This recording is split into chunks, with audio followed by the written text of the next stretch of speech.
Adam, I tell you what, man, this is what you're uncovering is some very disturbing stuff. Now, on this show, I'm consistently telling people they got to be careful. Now, I was on social media recently, and I compared things like social emotional learning to critical race theory. It's just rebranding and renaming.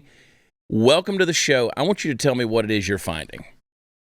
Well, we've done hidden camera investigations in dozens and dozens and dozens of school districts across the country, primarily rural areas, primarily Republican areas. And what we found, even in states in which critical race theory has been banned, they're still teaching it. And I'll tell you, the attitude of these administrators and of these teachers is that, to me, the school board doesn't even necessarily matter. Because, as you said, these folks are going to repackage it and rebrand it or just outright ignore the law. It's morally outrageous. So I've talked with a number of people, and people have responded to me on social media when I bring this up, and they say, where is this happening? What examples have you seen?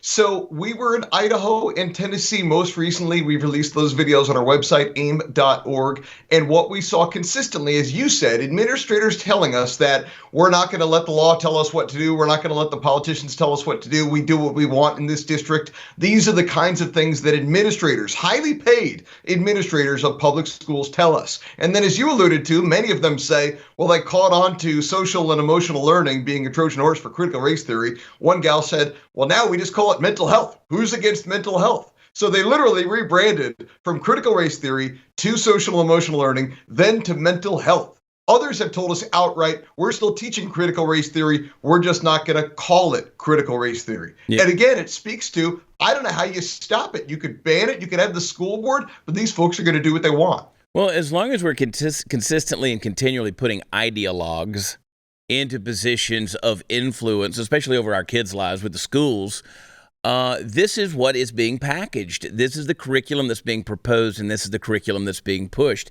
You can call it, as you said, whatever you want to call it. I mean, you can call sexual education gym class and get away with it in this day and age because it's all in how you label this thing.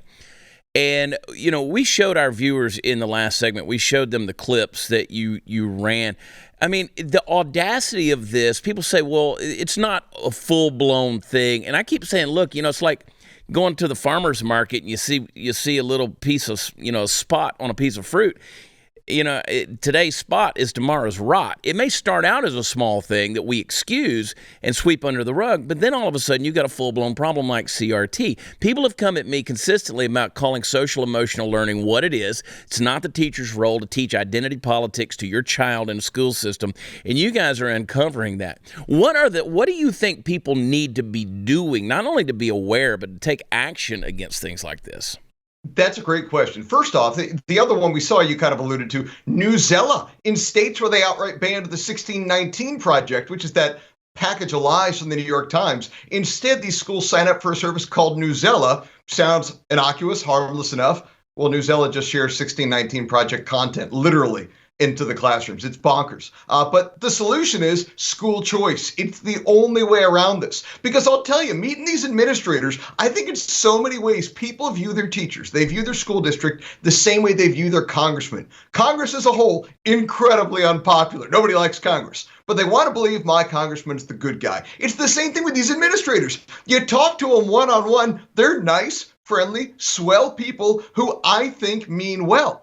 But what they view as well for your kid might not be the same thing that you view as well for your kid. The only solution is school choice. And the biggest obstacle to that, rural Republicans. Rural Republicans in Idaho, in Tennessee, in Texas, consistently block school choice because the biggest employers in their district usually is public education. What we need people to do is lean on their rhino Republicans who are terrified of getting unions upset at them, terrified of getting public administrators upset at them. Lean on these rural Republicans and get them to support school choice. Our schools are inherently broken and families deserve a way out.